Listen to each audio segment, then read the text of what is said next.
Hey, everybody, welcome to the Sky Lounge podcast, episode number 218. Thank you so much for tuning into this episode. Follow me at the Sky Lounge on SoundCloud, iTunes, and Google Music, and also check out the Sky Lounge on YouTube, Twitter, Instagram, and Facebook. Without any further ado, let's get shit started with episode number 218. Shut up and dribble, aka basketball restoration, NBA preview / educated guessing. Now, what's with you, motherfucker? Why are you skipping all these goddamn episodes? You skipped 2 fucking days this week. Yeah, man, I'm not gonna lie to you. I got real fucking lazy on Wednesday. Your boy got caught up in a game, then watched some fucking videos on YouTube, and then you know how that goddamn rabbit hole goes down. And, I just couldn't really get too excited about the NBA restart. And I'll tell you why. And I'm just going to edge my little opinion here. The reason why I entitled this Shut Up and Dribble is because I know, despite how fucking great the sport of basketball is, the NBA is going to figure out a way to politicize this shit and make it nauseating for regular people to just watch. Because guess what, motherfuckers? When you watch sports, you don't want to fucking get bogged down by politics and reality, because sports is a great and wonderful form of escapism. Yet you shove the fucking politics up my fucking face and expect me to do nothing and just take it. No. Fuck you. Shut up and dribble. So that's what I gotta fucking preface this with. All right? Good fucking grief, dude. I mean... shout out to Laura Ingraham for making up that fucking phrase. And I'm sure there have been many iterations of that phrase somewhere. But, dude, just fucking play basketball. I mean, we got our first fucking game of basketball back here in just an hour or so.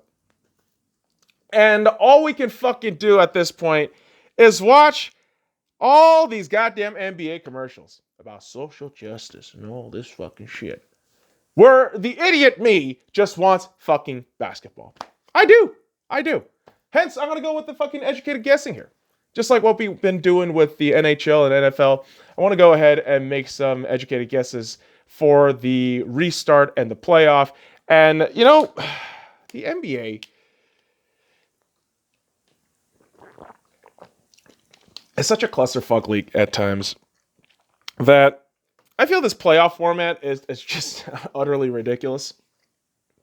And I really do feel, kind of like the NHL, the NBA should have figured out a way to have 2 hub cities and just figure out the seeding bullshit in the bottom tier with teams by playing a play-in style by series instead.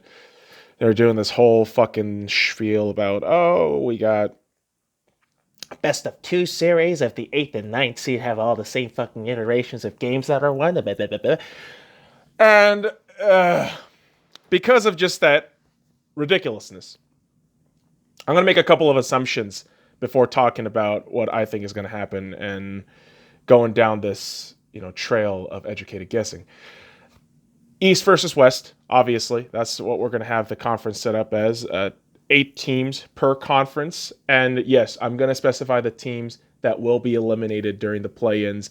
And no, I am not going to be rearranging any of the seedings because I genuinely don't believe seedings are going to matter. I think individual teams are going to be interesting to dissect. And matchups, I believe, are going to be, down to just fucking timing and fucking... circumstances. Jesus fucking Christ, can't goddamn think of words. But your boy has his board ready. Now, if you're on the YouTube side, you will clearly see some spoilers down the line. But if you're listening to the audio, I'm going to narrate you through this shit with my sultry voice. But yeah, spoilers alert. Yeah, I'm going with the typical narrative that the entire media world has been going on about. But I'm going to give you my explanation as to why I think that is, and yes, and I do have the Lakers winning. But there are reasons, kids. There are reasons. Raisins. And raisins start growing from the play-ins. That was an ugly transition, but I think the ugly teams that are going to be weeded out of the fucking play-in and the Orlando bubble are teams starting from the Eastern Conference, the Washington Wizards, and then in the Eastern Conference, the Phoenix Suns, the San Antonio Spurs, the Sacramento Kings, the New Orleans Pelicans, and the Portland Trail Blazers. Now, I can already hear a lot of you motherfuckers bitching at me about Portland. Oh, but Portland is great. Damian Lillard. Yusuf Nurkic is back. Okay, all right. Tell me within the eight-game play-in schedule, they're going to catch up to Memphis. Or at least look more, fucking edged out and ready to go than Memphis. I don't think they will be. They've never looked like that this season. And I think Portland is going to be a team from the outside looking in with maybe about 1 or 2 games that they fucked up on. Because clearly the defense is just an optional fucking thing over there in Portland. And you think Yusuf Nurkic is really going to solve that fucking problem for you? Yeah? Yeah? Okay. All right.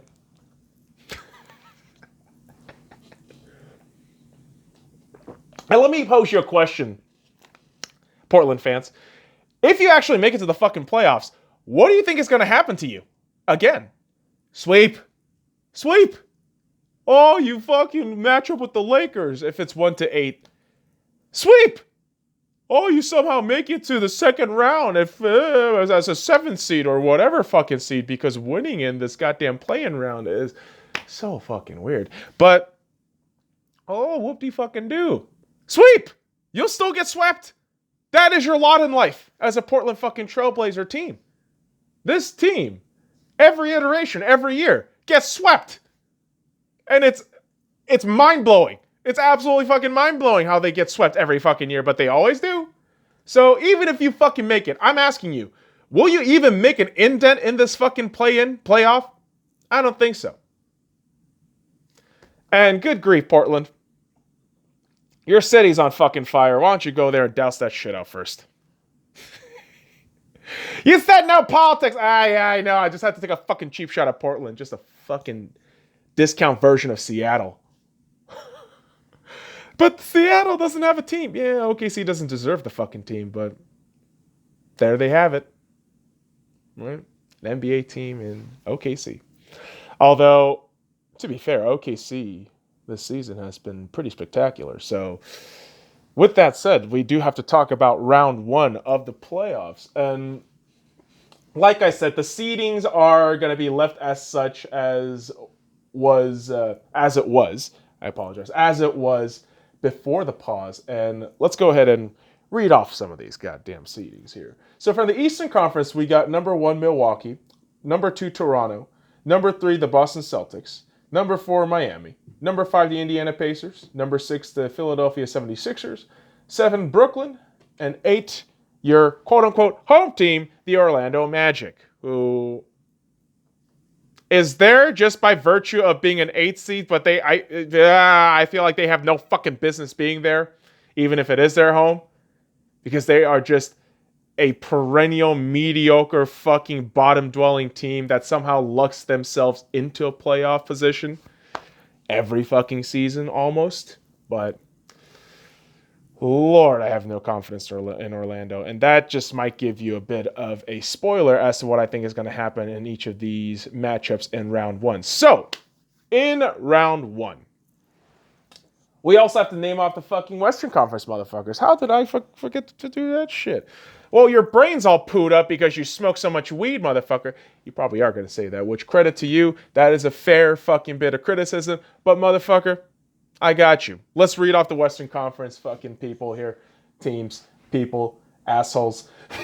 Starting with the assholes up top in the LA Lakers. Yes, number 1. Then number 2, your Clippers. Whoever your fucking Clippers are. Whatever fucking city they want to belong in. Buffalo, Anaheim, whatever the fuck. Not Oakland. Jesus Christ. Englewood. There we go. You also got Denver Nuggets at number 3, number 4, Utah, number 5, OKC, number 6, the Houston Rockets, number 7, the Dallas Mavericks, and number 8, Memphis, the Ja Morant-led Grizzlies. So there you have it, folks. That's your number 1 through 8 seeding based on my fucking charts. Of course, the fucking seedings can be different. Will it really make a difference in the end? No, I don't really fucking think so, because your conference finalists are probably going to come down to the Lakers, Milwaukee Bucks, possibly the Clippers, and maybe the Toronto Raptors or the Boston fucking Celtics, but who the fuck knows. But without any further ado, boys and girls, let's talk about these individual matchups from round one. And I want to start with the Eastern Conference here, where we have a matchup of the Milwaukee Bucks taking on the Orlando Magic. And I think, despite how much I just shit on Orlando, I think Milwaukee walks out of that series with a 4-1 win. Although, yes, Orlando is going to make a possible quote-unquote statement win with their young squad. And still be really sad to watch, all in all, because Orlando, just every decade, they just seem to shoot themselves in the foot, and it just never gets better. Dwight Howard, T-Mac, Shaq.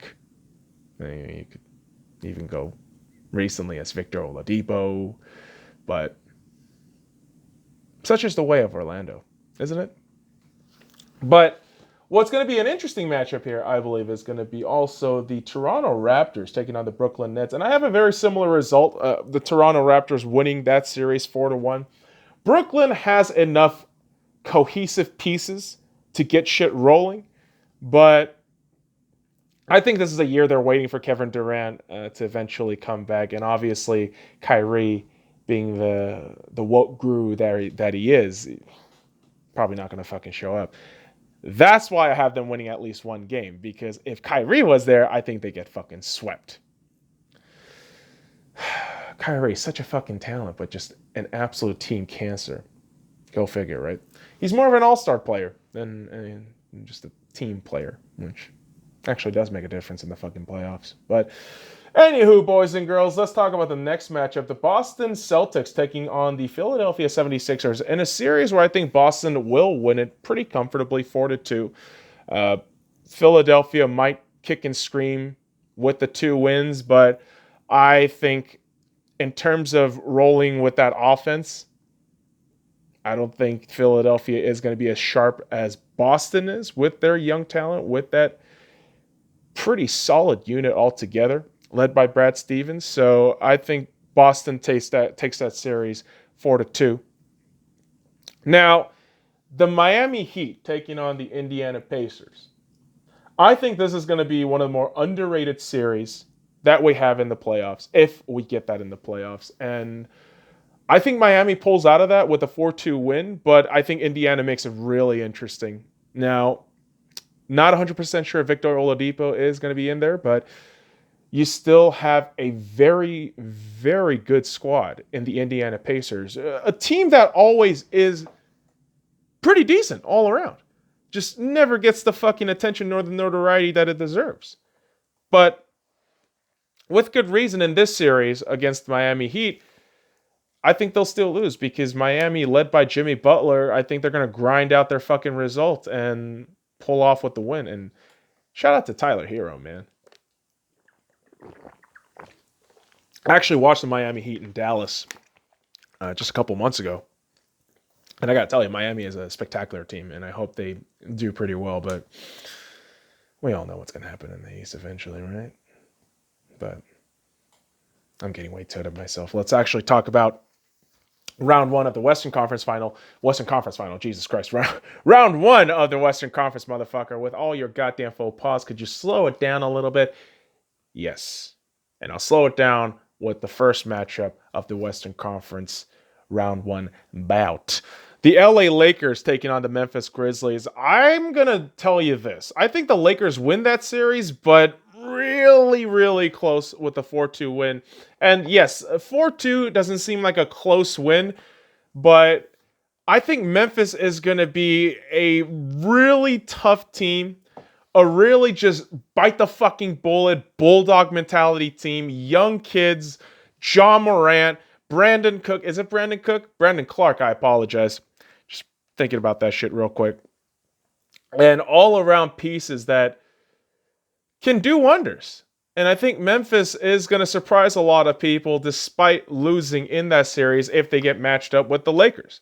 Now, This is the fucking upset series that I'm going to go for broke with here. The Clippers taking on the Dallas Mavericks. I had the Dallas Mavericks winning that series 4-3. Why? The Clippers, from the very get-go of this bubble, have been nothing but just murmurs and whispers of troubles and nonsense. Lou Williams, 10-day quarantine because he went to a fucking strip club to get some chicken wings? Is that right, motherfucker? Jesus fucking Christ. Way to play up to the fucking typical boy stereotype, you fucking idiot. Whoop-de fucking do. And I think just that kind of lapse in mentality and judgment, and generally speaking, just throughout the season, how lackadaisical they've been looking like relative to, everybody else in the Western Conference, I don't really think they're going to have it in them to push forward against Team White Guys, aka the Dallas Mavericks. I mean, good Lord, folks. Doncic has been getting underrated because of the, random fucking appearance of a wild Zion Williamson. But I'll tell you what, man. Luka Doncic, Kristaps Porzingis, I think they're going to do wonders together. I think they are going to cause a lot of fucking problems. And if they match up against the Clippers, I have the fucking Mavericks winning that series 4-3. And Rick Carlisle versus Doc Rivers, I'll take Rick. I'll take Rick any fucking day.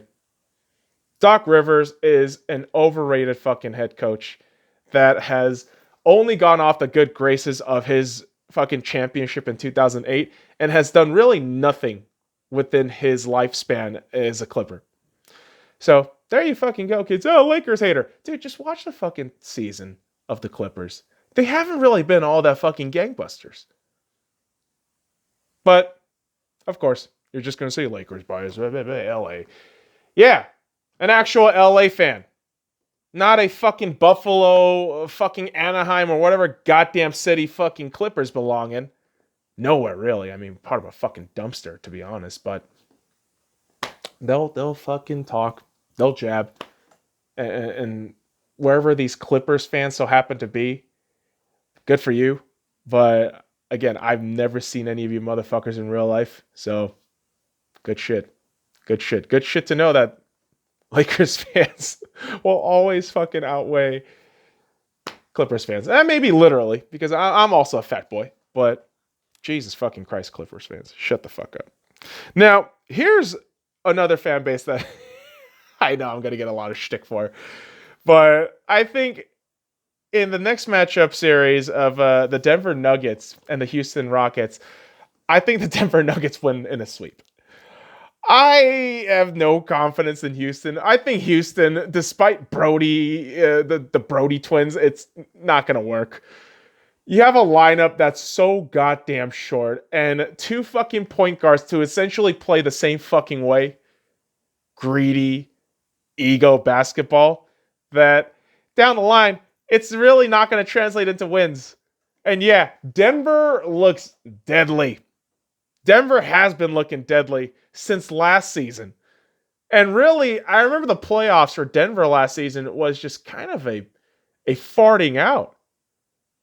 Especially against the Portland Trailblazers. That was a disappointing fucking playoff run. But I think Jokic, Murray, and the Denver gang are going to buckle their shit up and go pretty deep in the playoffs here. And I have more confidence in them than the fucking Rockets. The 6'5" and under center Rockets. Is that right? Is that still right? I really haven't checked the rosters. But yeah, Houston, you haven't won since Akeem. So I need you to shut the fuck up. Okay, stop with the ego. Harden is an MVP. Harden is a greedy ass player who gets foul calls for flopping. So congratulations, you're cheering for a fucking flopper. Oh, LeBron James, dude, I like LeBron James's play. I'm not a fucking fan of his individual fucking moves, which I could nitpick all goddamn day. But basketball fan irrationality is never going to be quelled. It just never will be. But You'll also realize that basketball fandom is also generally very prone to overlooking great series. Like I said, I think the Indiana and the Miami series, if they get matched up, amazing series, I think, down the stretch. And this next one, the Utah Jazz and the OKC Thunder, if they get matched up, I think another great series, but a very decided 4-1 win for OKC. Now, Chris Paul leading this young squadron of OKC players has been pretty phenomenal to watch. And Utah, I don't think they have enough firepower nor enough juice to get past OKC. And just, I think the way Chris Paul handles this shit and the way he's actually handled it since, I don't know, from the days of New Orleans. And I would think OKC has close games all throughout against Utah, but overall will win that series 4-1. Which brings us to round 2 of this fucking playoff. And let's start from the Eastern Conference yet again with the Milwaukee Bucks taking on the Miami Heat, and I have Milwaukee winning that series in 7 games. Really worded that a bit awkward, but yeah, sometimes my brain be pooping like that. But I don't think this series is going to have any brain pooping. As a matter of fact, I think this is going to be, if matched up, an incredible series of wit and physicality. I think you're going to have Jimmy Butler, bulldog, foam at the mouth mentality against Giannis, who's kind of the same way but younger and a little more adored now, is going to be a fun battle to watch. And I think each team's depth is going to be very interesting. And I think Milwaukee comes out of this barely alive, but alive. And I gotta give a massive fucking shout out to the Heat. They have been absolutely stunning all throughout the season. And if they don't win the NBA championship, I don't think it's a fucking bad sign for the Miami Heat. I think this is just a good bookmark to, hey, we're going this way forward. And I would think Pat Riley is ecstatic right now with how Jimmy Butler has been taking care of the players. But yeah, I think Milwaukee would win that series 4-3. Now, the next matchup, the Toronto Raptors taking on the Boston Celtics. Your defending champion is the Toronto Raptors. With a lot of personnel changes, I think lose to the Boston Celtics 4-2. Now, Pascal Siakam, Marc Gasol, God, you got guys like Boucher and Fred VanVleet. It's a loaded roster, but I think Boston, with the emergence of Jason Tatum, with how Marcus Smart's been doing, and everybody else in the bench just stepping it up, I think they can cause a lot of problems for Toronto. And Toronto defensively at times, when they play the full court press, it just always looks off and they panic within like a stretch of like 2 good minutes. And I think mistakes like that will persist in this series if Toronto matches up with Boston, and Brad Stevens will capitalize on that. And yes, I know I'm complimenting the Boston Celtics, but dude, they've been extremely impressive the last 2-3 seasons. So definitely giving them a shout, except the Kyrie episode, which was a laughable disaster. But that's over. You're at a respectable point. Now the ire goes to Brooklyn. But dick things aside, let's move on into the Western Conference for round 2, where the Lakers are set to face in this bracket the OKC Thunder. And again, I think the Lakers barely pull out with the win, 4-3. And again, it's the same reason why I was heaping praise on OKC and Chris Paul. I think that's just going to be a real tough team to face against in a 7-game series where, man, I mean, you ask questions like how long can AD stay healthy? How long can guys like Danny Green or other guards on the bench, can they keep producing and maintain a level of consistency? Very difficult, very difficult. And I think when you match up veterans and young cats, I think the young cats have an edge in stamina and energy, and led by Chris Paul, I think that's going to double itself, which is why I think this is going to be a closer series than Most would think if they match up. And despite that, yeah, I would say Lakers win, but with a huge asterisk of at a pretty significant cost. 3 fucking games. That's a lot of games that you could potentially rest your players, but OKC is going to claw and crawl their way through because that's what they've been doing all season. It's been really fucking impressive. And what's more impressive is I feel what this matchup can be, right? Denver Nuggets taking on the Dallas Mavericks, and I have Denver winning this in 7 games, right? 4-3. Why am I questioning that shit? You question it because you really don't know who could come out of that series alive. My bias says Luka Doncic and the Dallas Mavericks, but my basketball mind says the Denver Nuggets because they are more of a complete team. They have the experience. They've been there last season. They know the heartbreak of fucking losing it. And yet, Dallas is looking immaculate. They are looking spectacular. And I think with the majesty of Luka Doncic, they'll do some damage. But inevitably, I think Denver comes out of that series with a win.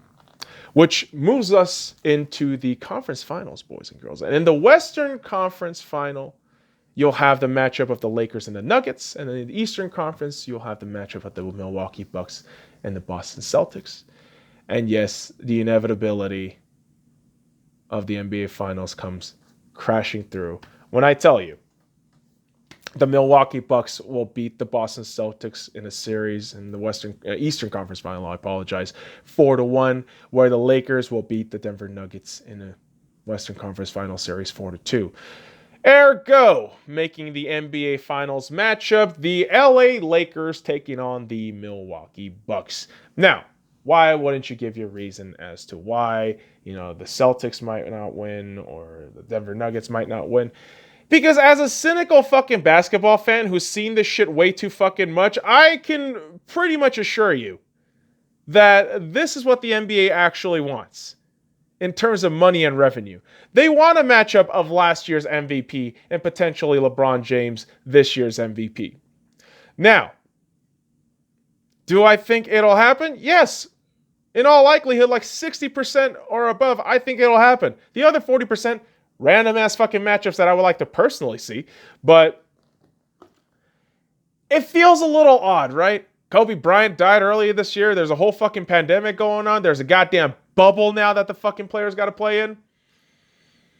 All this suggests, in my mind, a very controllable environment where NBA top execs are thinking, hey, the 2 best fucking teams in the league, and every time we fucking aired them on national broadcast, they've been pretty goddamn solid. So why not have a 7-game series involving these 2 teams? And yes, I would say the Lakers win it in a 7-game series. But doesn't this just fucking perfectly fit the narrative? And yeah, I would be ecstatic if the Lakers won. But, if years later you find out that, this was rigged the entire time, well, fuck. And it's hard to get excited about the NBA these days. Just their insane levels of stupidity and China sucking. It's bumming me the fuck out. Really is bumming me the fuck out. And I hope they can steer clear of that fucking politics shit and just keep on the basketball. And maybe, boys and girls, maybe shit goes down like the way my educated guesses have gone down. But we know I could be wrong. And these are my opinions. And goddamn it, opinions can change based on what happens. And of course, I could shit on all these fucking teams. And I actually have shit on all these teams. But if you can prove me wrong, prove me wrong. But until then, there you go. There you go, motherfuckers. And ultimately, I can honestly do without basketball coming back, but it is basketball. I want the Lakers to win, so let's go Lakers. Let's see how this basketball shit works. All right. So next episode on the Sky Lounge, I'm actually going to have another episode coming out this evening. And yeah, 2 times Thursday, bitches. I really, really, really want to fucking push out an episode today. Gonna actually get the shit writing started. And will probably post after the games, because there's a couple of games I want to see today. The Lakers taking on the Clippers and the Arizona Diamondbacks taking on the Dodgers. So once we get on that shit tonight, boys and girls, we'll go ahead and bring you episode number 219, followed by episode number 220 tomorrow. Feeling some politics, man. Feeling some fucking social issue talk. So be on the lookout for that shit. But for now, that'll do. All right? All right, motherfuckers. I appreciate you dropping by this episode. Follow me at The Sky Lounge on SoundCloud, iTunes, and Google Music. And also check out The Sky Lounge on YouTube, Twitter, Instagram, and Facebook. And until next time, kids, fuck off.